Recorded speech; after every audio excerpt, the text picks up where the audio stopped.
Well, welcome to today's session. This is Sebastian Fuchs, the Managing Director of AutoData Middle East. And I'm joined today by Joe MacDonald. Joe has been working with us over the last few weeks with our dealers here in Dubai mainly. And Joe comes from Canada originally, actually from Ontario.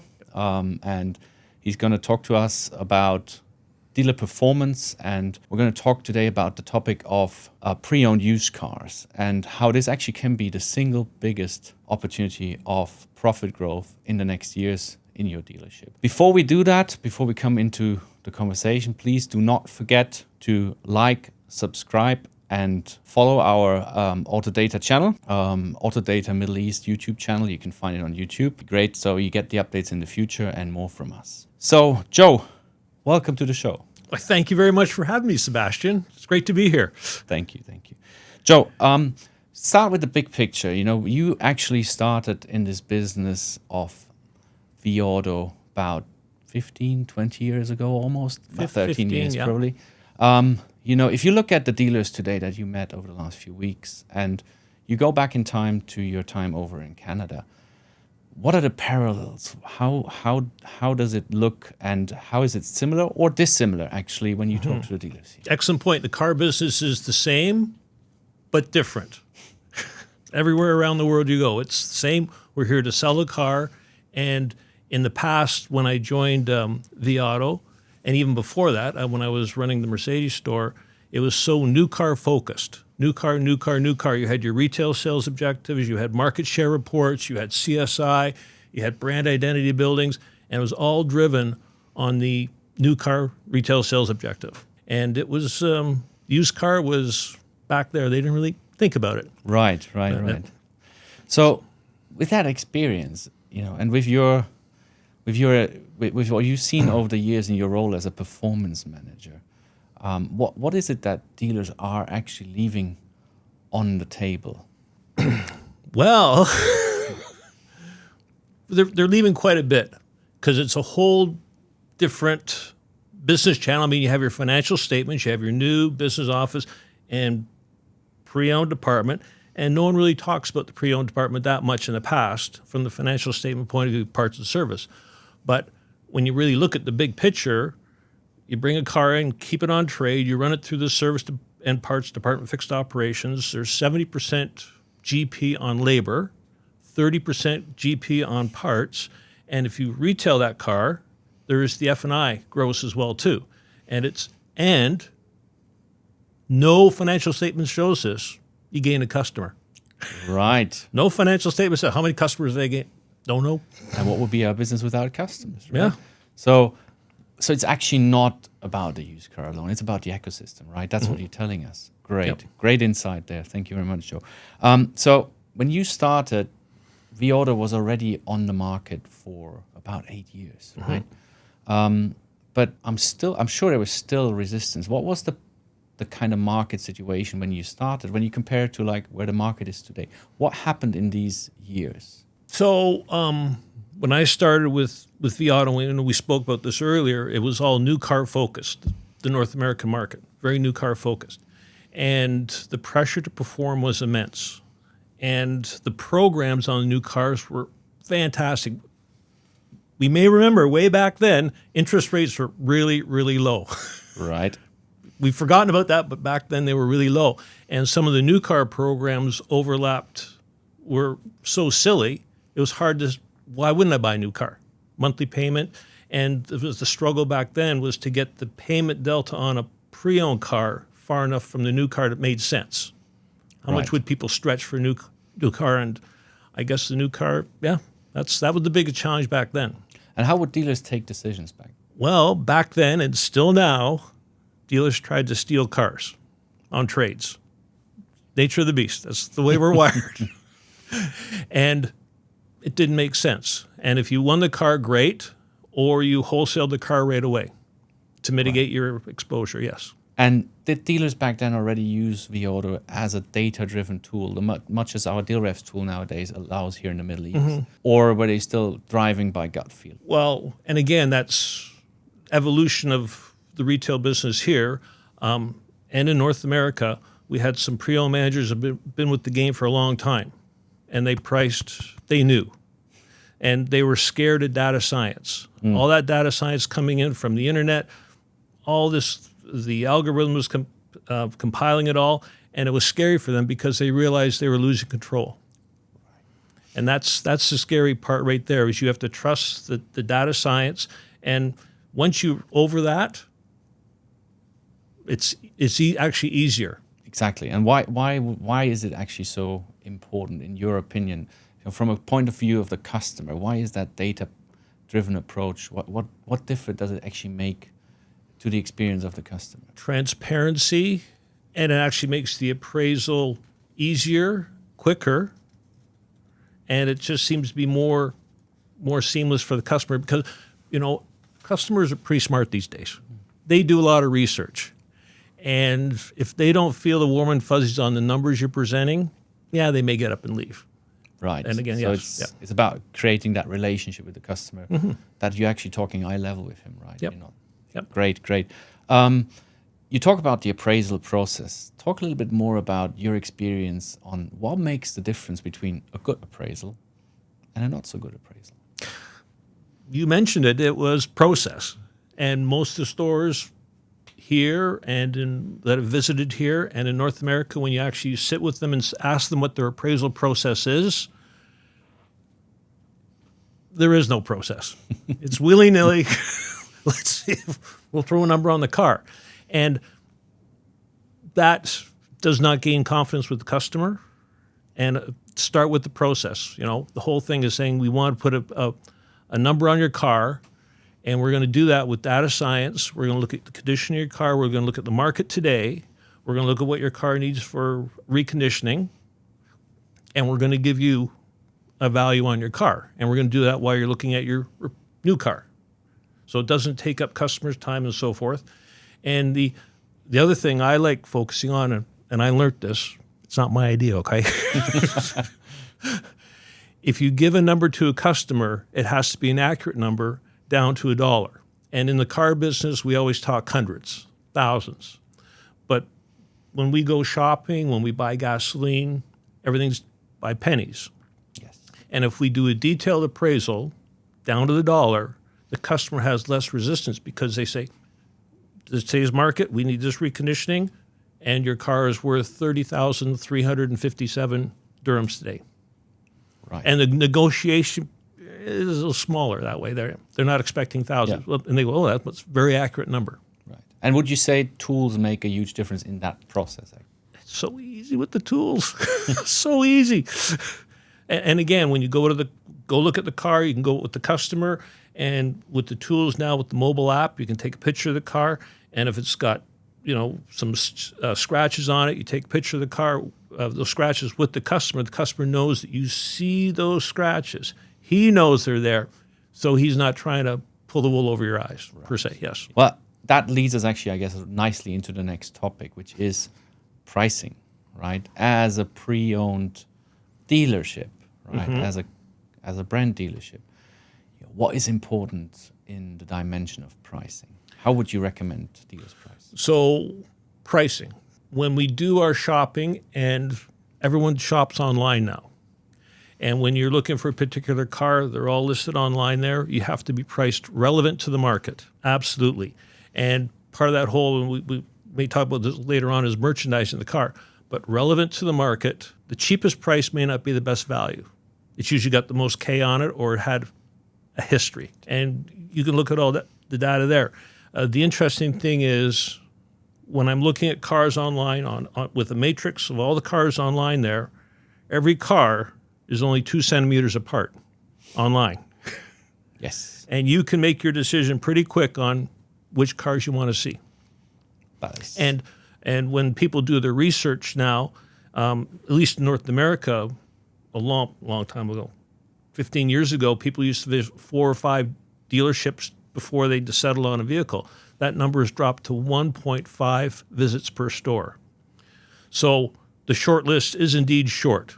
They do all their shopping online in the comfort of their home. Well, that's, so you're saying it's about pricing right, that car for your price. True, right? That's great. So that, again, you will need the data and the tools to do that. it leads us actually nicely to the next topic. What makes a good listing, right? You talked about like, there's a lot of cars that are 2 centimeters away from each other. What, in your view, should a dealer do to really stand out from the crowd? Okay, well, merchandising the vehicle online is key. No different than your showroom. People come to visit. They want to find an easy place to park, etc. But when you look online, this is the right car? So most of us are visual.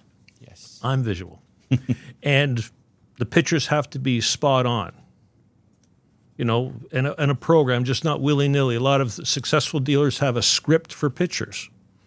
Boom, boom, boom, around the whole thing. Some of them maybe have turntables to showcase the car. And the whole thing about people shopping online, everyone says, oh, it's so convenient. You get to carry, compare price and stuff like that. The real reason people shop online, they don't have to talk to anyone. Right. And if your ad puts a question in the customer's mind, will they phone the dealer that you're looking at, or will they just turn the page and go to the second vehicle? Chances are they'll just turn the page and go to the second vehicle.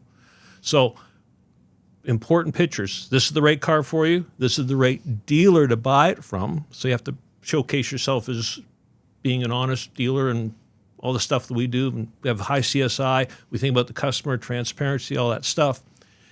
And it's a value price. Makes sense. Right. So you mentioned about right price. You mentioned about the right way of advertising. Now, in our market, a lot of the dealers would still say, well, I go a bit higher because we're negotiating, right? We're in the Middle East. People negotiate. What's your advice to dealers when it comes to that? Should they be more honest? Should they be more price on the point? Or should they keep that margin? What was your experience in North America in the past versus today? And what would you suggest dealers do here? So, as I said earlier on, when you price relevant to the market, you're shortlisted. And if you make your price, some dealers say, 40,888 or whatever, they have that program. And some dealers do 000. So you're setting yourself up for maybe a negotiation opportunity. You don't want to go there. And yes, we negotiate. We all negotiate. You want to turn that negotiation from thousands to hundreds. And that's what the whole process says. And in your marketing communication, say, we analyze the market every day. We price our cars appropriately. It comes down to customer experience, right? That's it. Online and building that trust online so they come in the store. Right. Yeah. Joe, so you worked with, I don't know, how many dealers exactly over the last few years? 100 plus dealers. Well, yes. 100 plus. And if you had to put them into boxes and you'd say like, these are the good ones. These are the ones that they were doing the job. Mm-hmm. And there are the ones that, you put them in a naughty box. Tell us maybe from each one of these categories, an example of like the good ones. Why were they good? And the bad ones or the naughty ones, why were they, what was the, in your experience working with them, the biggest resistance? Excellent question. I know the good ones, and our job as performance managers for vAuto in North America was to make sure there was no naughty dealers out there. Our position was to move them from here to here, and the dealers that were here up, continually build their business forward. So the naughty dealers are the people that were tough to adapt. It was easy to bring them up a bit higher because it made sense for them. They would start little steps and they say, oh, this makes sense. Let's keep going forward. The tough ones were already the top performers. Right. If you're top performing in your market, how do you get that extra 1% better? Because they're doing pictures. They get their cars online within 1 day. Got you. Yeah. They get the cars frontline ready within 3 business days. And it's just it's a machine. So I don't know if I answered your question or not, but the easiest one is the poor performing dealers usually had bad online presence. Right. And then if we mystery shop them, you phone them up or send them an email, you ring and say, yeah, what do you want or something. It wasn't a very professional experience. So as part of performance management, we look at why dealers sell cars and why dealers don't sell cars. Mm-hmm. And our job is to the dealers that don't sell cars, make them sell cars. Brilliant. I think it comes back down to the heart of the performance manager. It's about KPIs. It's about that system, that you use to get better at. Yep. And I think that's what I hear out of your comments there is the good ones, they're already good. To make them better is the tough job. Yeah. Whereas the ones that aren't performing so great today, there is the easier quick wins. Now talk about the timelines. Let's talk about, from your experience, how long does it take an average dealer to see a difference? Because that's going to be the question that we're going to get asked here from our customers. Hey, I'm paying you. Show me the money. How quick do you think dealers will see an average, based on your experience, the return? So again, with anything in the car business, we're pretty stubborn people. We are. And change sometimes is difficult. And it's not so much when we come to the word change, it's more of an evolution. And we start with small baby steps. And the first one is obviously the appraisal process to bring cars in right.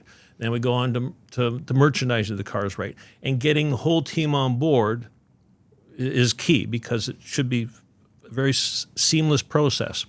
One of the first steps we do is actually show the dealer how much money they're leaving on the table. And when they look at how much money they're leaving on the table, they go, "Oh, we got to fix this."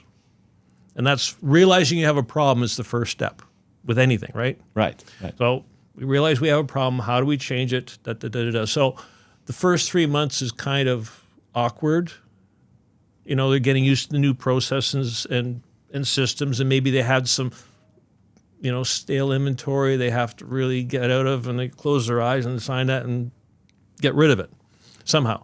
And then they start saying, from this point forward, we buy our cars right, we merchandise them right, and we sell them right, and so forth. So the answer is probably 3 months ideally, and it could go a bit longer, but as long as they're on that road upward, that's the main thing, improvement. That's brilliant. I think that's good advice, and maybe also for our dealers to understand 3 to 6 months is what you should be looking at. Yep. But then you should be really seeing this. Now, leads me nicely into the next question.